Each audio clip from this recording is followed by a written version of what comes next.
Hi, welcome back to the yet another learning video on speaking skills, the emphasis that we are going to lay today. It is the foundation course on communication and soft skills that we are in the process altogether.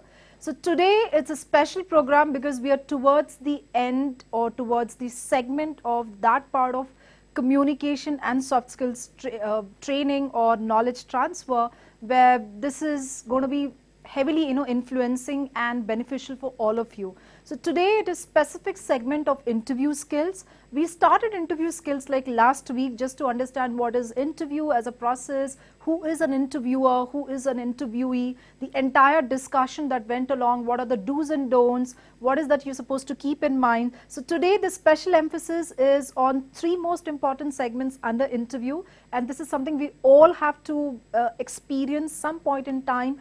The day we decide to take the interview process, the day we decide to start working. So let's welcome to the three most important topics that we're going to discuss today. So I want the camera to be focused on these three important pointers, which is role play, debate and discussion. So we're going to one by one understand and analyze what are these terms and why are they important to us and why have we specifically selected and targeted in this particular video tutorial, and not just understanding about this, but how do I work towards mastering these things in order to clear my discussion. So let's welcome to the topic number one, which is role play.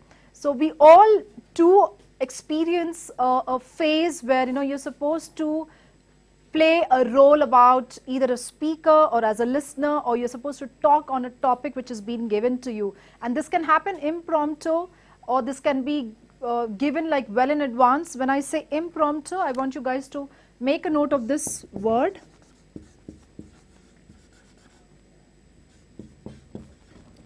So this is one word which is highly used in the speaking kind of interview, and is important for all of us to understand what is impromptu all about. For a moment, I can give you some time of your research where I would suggest please look up to this word and start getting the information. So maybe a moment's time I'll explain you what is impromptu all about.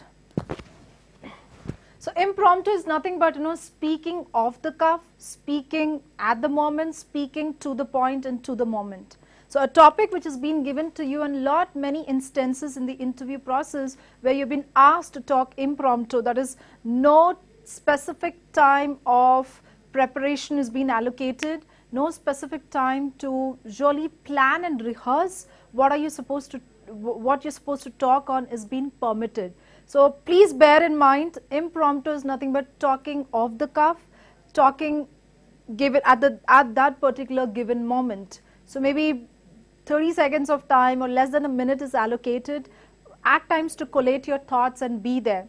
So role play is one of the most important interview segment that can actually allow an interviewer to decide your flow of speech, to understand and analyze how do you think, how your thought process is, and most important, how you organize your thoughts and work under pressure. For instance, impromptu topic is given at the moment and you're supposed to start talking then and there. So it is very important to understand how would you handle crisis, that is now how would you handle yourself under difficult situation, how would you handle yourself under stressed situation. So you understand there are a lot of things that can be interpreted by this particular role play interview segment. So role play may be defined as the way one behaves in a given position or situation.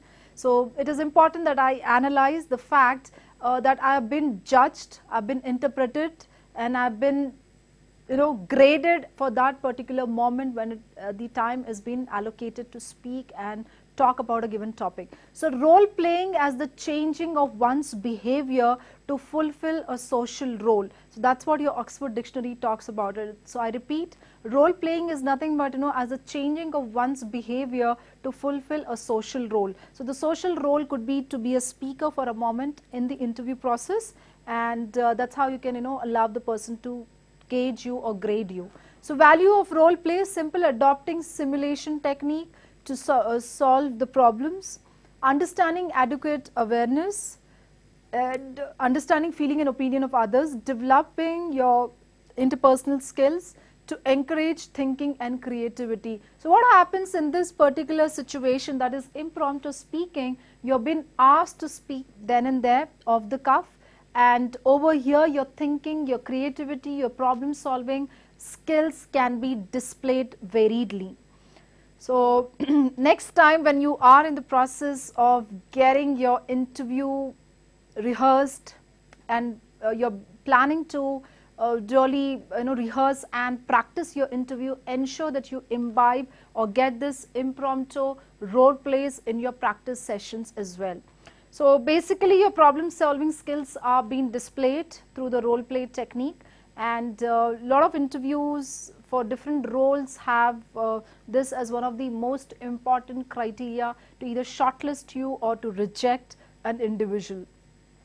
So the role playing strategy, according to a lot of theorists and experts, have been said that the way you follow the instructions, that is how you warm up the stage, selection of the role players, setting of the stage for role playing, and preparing for observation. So role play generally comes with a time limitation.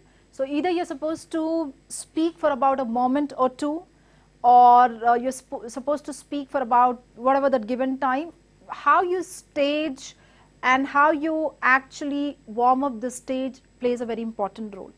Okay, so moving on to understand steps of role playing, what you're supposed to keep in mind: enacting the story, role and situation. So example, role play as an interview, if given a situation such as if you are the supervisor or you are the company head, how would you react to people who do not perform well in the organization? That is a situation being given to you, and you're supposed to enact role play that given situation. So how are you going to do it? Simple. Enact the story, role and the situation which has been given to you. Get to a point where you convey the point, convey the conversation and convey the meaning correctly of what you're trying to say. Discussion and evaluation, enacting again. Rediscussion and evaluation, deriving generalization. Most important, you need to however be very careful on what topics and what specific learning that you're going to share with regard to making it more generic and not making it more controversial. Steps of role playing: select the themes, construction of role playing situation. Well, these are the pointers which is being given to you when you're practicing, when you're laying the practice for your own self. So once again, role play topic has been given to you and you're supposed to talk and speak about. Let's move on to something very interesting and important, which is debate. So debate is a very peculiar term which is used widely in every area of industry, sector, or any public platform for that matter. A topic is being given to you, or maybe you pick up a topic all by yourself and you start sharing your own opinion, your consensus about the statement, and you start giving out your own suggestions and thoughts to it. So all possibility in the interview you might end up getting a debate topic too, but that is something little unlikely. A lot of multinational companies these days, especially your IT giants like Wipro, Accenture, Polaris, and you name organization, they have sort of called off this as an interview style, or maybe you might end up getting this interview stage as well, where you're supposed to debate on a topic with the individual. So let's be prepared even before understanding and coming to a conclusion that the organization might not interview on debate kind of setup. So basically debate, a topic is being given to you, and they are like parties such as A, B, C, and you could be D, or it could be just one person right opposite to you who will be asked to speak about the topic too. So either you choose the for side or you can be against the topic. Likewise, the person can choose his or her own opinion, or maybe you will be asked to speak specifically against the topic and the opposite person will be asked to speak for the topic. So let's analyze this little in detail to better understand what I'm trying to talk about, and we can relate it very well when I'm going to give you this next two examples of topics. Okay, so the topic could be under debate was demonetization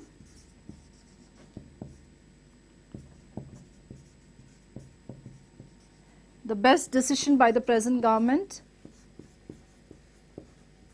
best or good, best again is a little strong word, good decision by the present government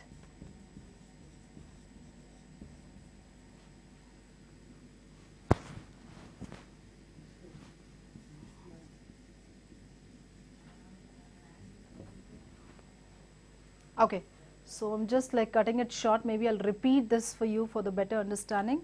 Was demonetization the good decision by the present government?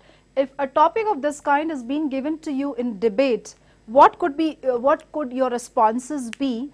Is something you're supposed to structure it well, and the structure can be used similarly. Like the other day, we've discussed specifically on STAR method, that is STAR as a technique. Situation, task, action, result. I repeat, situation, task, action, result. So what's happening in this particular technique is I'm organizing my thoughts, I'm getting the personal touch towards the topic because I get in the personal background of what I'm supposed to talk in the present topic. So going back to the same topic, was demonetization the best good decision by the present government? So totally you can share your own opinions because this is one experience that we all can really opine about and we all can really share on, because somewhere or the other it did impact positively, negatively to a lot of people amongst us. So either you can talk about a personal story behind how it all went. So your responses can something be on lines with, well, I remember that very instance where demonetization as a rule was called during the night and it was implemented the next day. So many amongst us were not prepared for this particular experience of standing in the queue near the banks to get our old notes renewed or exchanged. So we were not prepared. A lot of people who were working professionals who had no time to do so because their work was impacted. Maybe there are a lot of people who had deliverables at workplace or personal life where they couldn't make it on time. And then there was a limitation which was given to us that only certain amount of money was supposed to be exchanged or renewed. Well, one of the experiences where I was standing in the queue, and I'm just quoting this as an example, a very hypothetical example. So I was standing in the queue and things didn't really go well because it was a long queue and things were unruly, people didn't behave well. So the bank authority had to call off the queue completely. So people reacted. So just start talking about the situation that you have faced for this particular instance of demonetization. And then what was the task being given to you, and then action that you have taken as as a citizen of India, and what was the result, that was the outcome of this entire experience, and how would you relate this with the topic, was demonetization the best or good decision by the present government? So talk in these lines. Not necessarily you have to undergo a lot of experiences in life. Be open and vigilant to the fact that there a lot of learning can happen through environment. That is, maybe your neighbor underwent a bad experience standing in the queue in near the bank, and probably you heard of the story through him. Or maybe you heard stories in the news channels, in the newspapers, where people were just not happy, or people were happy about the entire experience as such of, when demonetization as a rule was rolled out by the present government. So that is what you're supposed to talk about. Let's not be very harsh, strong towards the statements and the words that we are using. Even though you end up disliking something, there's a word that you're supposed to use. Bear in mind, in English language, love, hate are very strong words. So in case you're conveying something publicly, especially in the interview, try and see to avoid these words until they are required to be used. The word hate. So when I say I hate demonetization, so it's a very strong word that comes in, and that might not be accepted by the interviewer, or it cannot create that right impression. Instead, start using words such as dislike, is one of the word that can be replaced by the word hate. Maybe you are a little unhappy is also a word that can be replaced. So try and avoid all strong words, strong phrases and generalized statements. So I cannot, as a speaker, as a interviewee, as a citizen for that matter of India, I cannot say that demonetization was a bad decision. I cannot do so because it's a very generalized statement. Maybe majority of people might have liked the very reason demonetization was rolled out because of whatever calculation that have come into the reasoning. So be very extra vigilant on the choice of words and the phrases that you're using, and it is always advisable to get a thought on what you're trying to use in front of the interviewer, because strong emotions, human, are not accepted in corporate world. Understand, you would be working with people with different emotional intelligence, different background, different religion, different practices, and people from different communities or maybe countries for that matter. So you cannot come out as a very strong, emotionally vocal person. Instead, you should focus on the fact that you settle the information and you do not make it very verbal in terms of giving others a wrong impression about you. So bear that in mind. Moving on to another topic, just to little dissect and understand. Look up to the word demonetization first. Not everybody is aware of the word and the meaning, what it conveys. So it's very important that I understand the word meaning. Only then I go ahead and attempt to talk about that particular topic. So the second topic maybe we can talk about is globalization.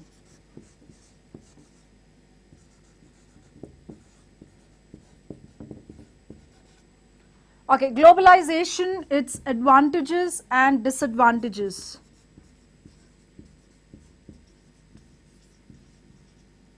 Advantages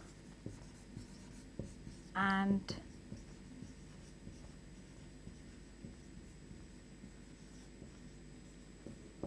disadvantages. Now this is one of the most highly practiced topic.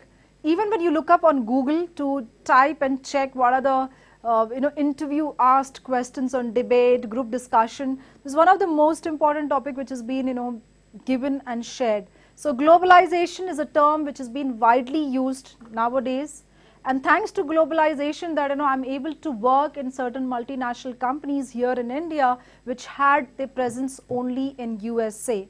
For example, companies such as Google, Facebook and Microsoft, they all had they're headquartered in California, USA. So if ever I had a desire or dream to work with them, I had to either work towards getting it there, or maybe work all my life to make my presence in one of these organizations. But thanks to globalization that we have branches across the world, the presence of these organizations are across the world, and hence I'm able to make that very remark of can join the organizations here in India, and again Hyderabad being headquartered for Facebook and Google too. So bear this in mind. Every small brand that we see across here in India might be present in different countries, well developed countries as such. So the very basic food items which are locally procured, locally made, are also moved to specific countries such as Paris, France, Switzerland, Germany for that matter, Netherlands for that matter, where they can actually make the difference of allowing a consumer to buy in that country too. So globalization as a word means that. And then we have something called advantages and disadvantages. What are the advantages of globalization? Do you think it's going to help, or do you think there's a future behind it? Do you think we have, again, disadvantages to it? Like every topic we speak of, we can have the views against the topic and we can have views for the topic. So think about it. Again, we can get the STAR technique here in the conversation.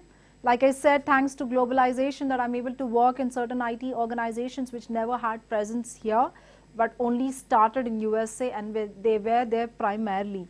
But now because of that I'm able to make the difference, and I'm able to work with such globally present organizations. So that is to talk about debate, and again same topic, but in role play what happens is, role play is very specifically catered to a situation which is being given to you, a task which has been assigned to you, that you're supposed to enact role play and then speak about it.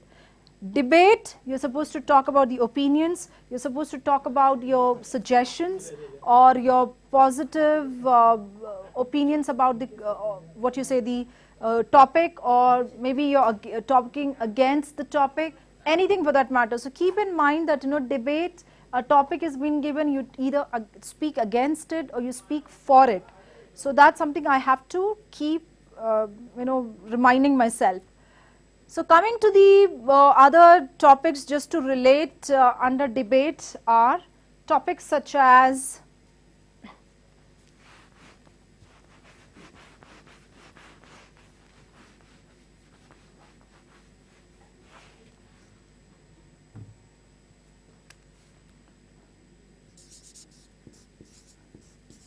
global warming, and definitely doesn't have advantages, but it certainly has disadvantages. So talk about global warming with its disadvantages. Okay, so I want you guys to look up this topic for a moment or two, and I just want you all to concentrate here on the board for some time till we actually explain and get this up. So what's happening in this topic is basically, we again going to be talking about rules against it or rules for it. So imagine a topic of this kind is being given. First, you're supposed to understand global warming. So what is global warming, and how are we actually talking about global warming in general, and how are we talking about its advantages in general, and then we move on to make it more like a structure. So how do we structure the conversation, and how do we make that presentable for the person to listen and go by it? So once again, please understand what is the meaning, that is the name which is being asked about global warming, and then we move on to understand the other important things.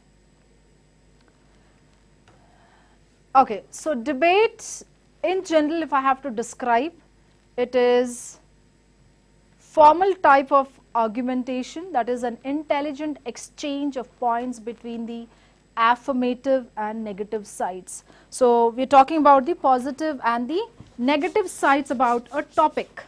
So that is nothing but, so let's look at the slide for a moment. Let's look at the slide for a moment. Yeah.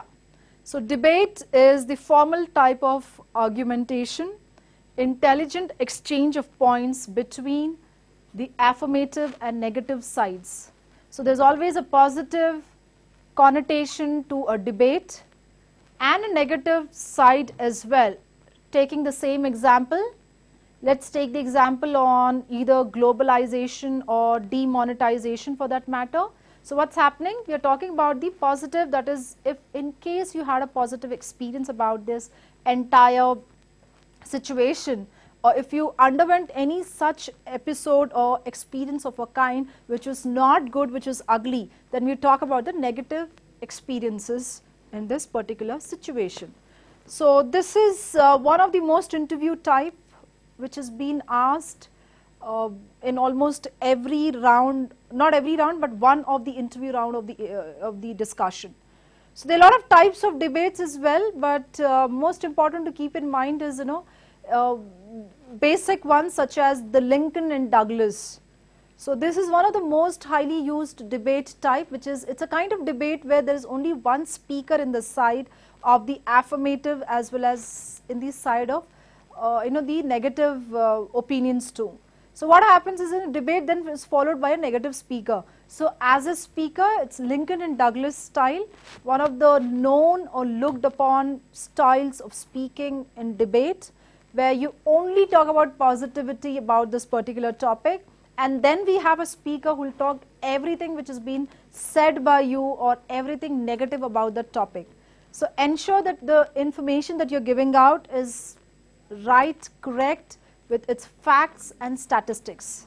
So that is the Lincoln and Douglas type for us.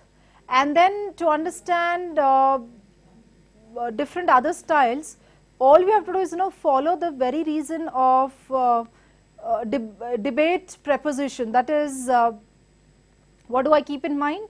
So I keep in mind each time I'm constructing, I'm organizing my thoughts, I am there in terms of giving the information. I'm also giving the information with all statistics in its correct sense, and then I move on to talk about the important aspects. So what's happening in the debate in the first 2-3 topics that we spoke about? Either you talk about the positive inclination towards the experience, or either you talk about the experience which you need to be imaginative at. So I want you guys to really get this word today, imaginative. Please look up to this word in dictionary. What do you mean by the word imaginative? Most important, to be a great speaker, to be a good speaker, to clear your interviews. So this is the word that can get you a long way in life. That is, how do I imagine certain situations, though I have not experienced it, but I'm supposed to still story tell that information. And how is it possible? It is only possible when I have that right creativity, when I have this right information download that I'm giving to the person in specific, and then I follow with it. So imagination is nothing but not all the experiences in life we undergo is clear, up to the mark, but we can certainly learn through our environment, maybe through reading in newspapers, whatever you heard of. How open are you as a person? So how open are you as a person is what is matters a lot. And the other thing to keep in mind is whether you're able to problem solve that particular situation or information which is being given to you, and that can only happen through a lot of reading, that can only happen through a lot of information, structuring, planning, rehearsing, and how you want to really work towards it. So bear that in mind next time when you're working on debate or rehearsals. These things matter a lot, and these things plays a very important role in terms of making all the difference. And the other thing to keep in mind in debate is using positive language as much as possible, and if not, again, you might create different impressions.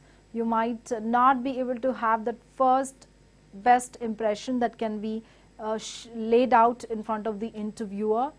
And like I said, corporates do not want people with high emotions. Corporates want people with emotions which are subtle, emotions which are worked upon, emotions that can be nurtured, but not completely to a level where we're just making it just not happening in terms of professionally the acceptance. So let's look at few slides to understand this and take it ahead.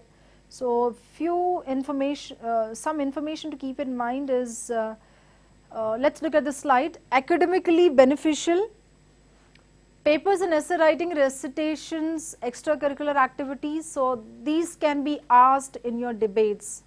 So a lot of academic related debates can follow this. That is, people, the interviewers can ask papers and basis on your essay writing topics. Recitations can also be part of it, and little extracurricular activities such as hobbies or what is your favorite pastime can also be part of it. Other thing to keep in mind is, how do I prepare? That is, your career preparation can happen because of these three things. So basic questions, not directly, but they can certainly ask you questions basis on communication, interpersonal or social skills, resume or CV content is also very much part of your career preparation skills. So let's look at this word once again, imaginative, like the slides that I've shown just now. Can you guys go ahead and talk about those topics in the imaginative form? If yes, then you have to really structure your thoughts. And how do we structure our thoughts is something we have to be very conscious of what we are talking and what we are speaking instead of how we are trying to convey. So let's look at interesting segment, that is debating tips and strategies. There are many ways to structure a debate. There are also different strategies for participating in a debate. Today we will look at it in a few things very closely.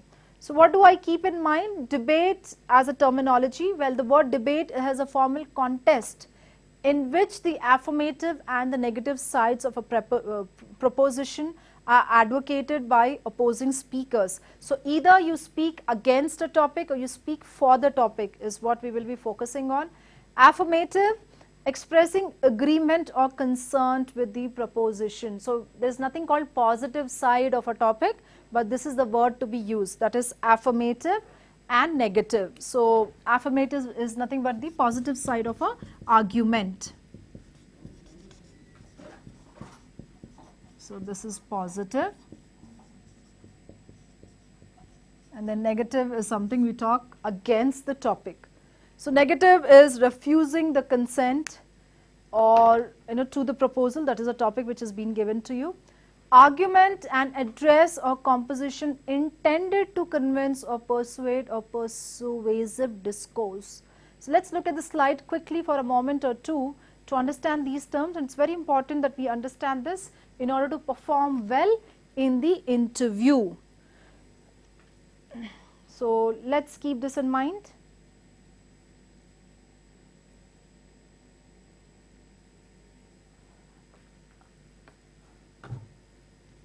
Okay.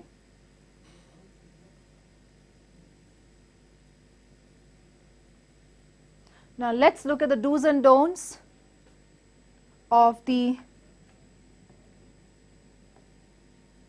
debate.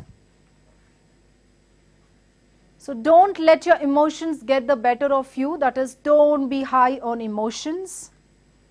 Do stay calm and speak in a clear, rational voice, that is, being reasonable and logical. And then talk about remember, that is, look at this slide for about a moment.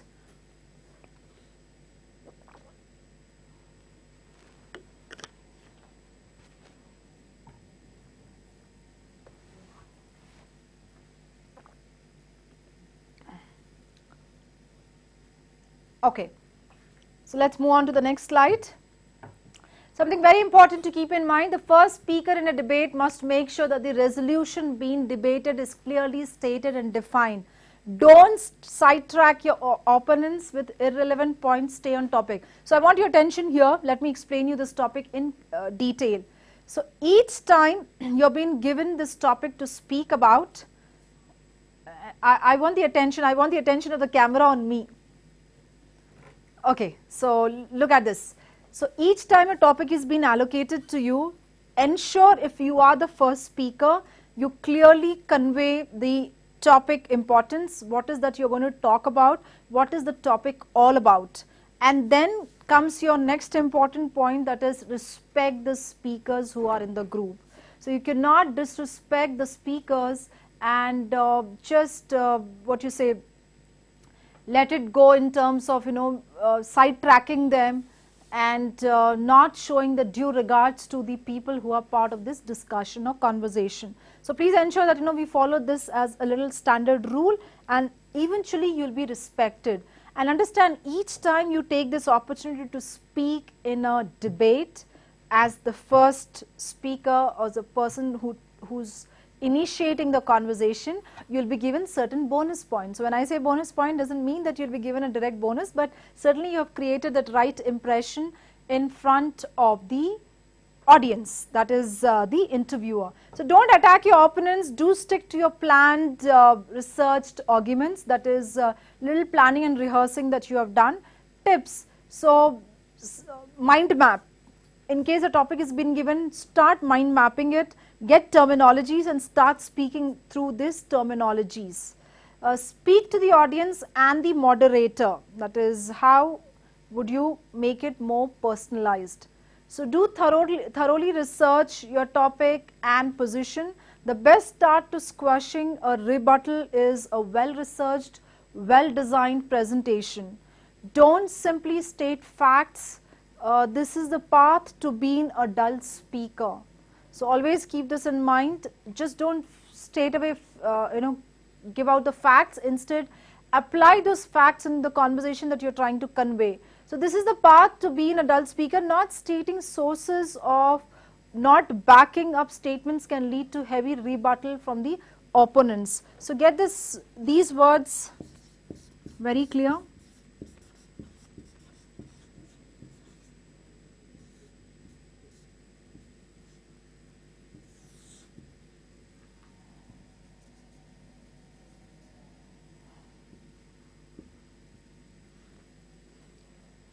Okay, so the word opponents again means a specific term in the debate world, so get this up. And the other things to remember is stories or jokes that are appropriate can be involved, that is the star technique should be involved and must. Time is a very important factor in debate. See, if a topic is being given to you all, anybody can speak. In case the topic is being timed is where your creativity, your thinking skills, your decision making and your problem solving skills will come into the picture. So start putting in your debate accurately and appropriately. So moving on to understand, be aware of time constraints if there are any. So if there are any time constraint, when you know that your conversation is going to take long, when you know that you're going to give a lot of examples, see to that you conclude the topic at the given limited time. So practice your initial speech so you'll be on top of the situation. So practice makes everyone perfect, and this is again once again a proven thought that we are conveying even for the topics on debate.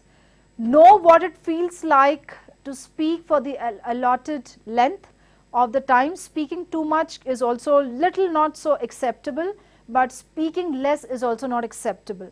So don't use inappropriate language as gestures. Please be very mindful of the fact that maybe you are trying to convey something, it can be interpreted or misinterpreted wrongly. So please ensure watch television debates. Watch television debates on news channels such as ndtv.com or maybe on Times News Room, CNN. All these are quite well done, well researched, the journalist work. So the debates which happens live on these programs, where you can learn not just the language, where you just are not learning about the structure of communication, but you're also picking up a lot of things with regard to the gestures, body language, everything for that matter. So start viewing and start looking at it. Remember, any argument that you do not address as a rebuttal will be left in the memory of others as your opponent stated it. Likewise, any rebuttal from your opponents that you do not address will also be left in your minds. So I want you guys to look up to this slide for about a moment or two, and then we would go ahead and discuss and conclude this topic for the day.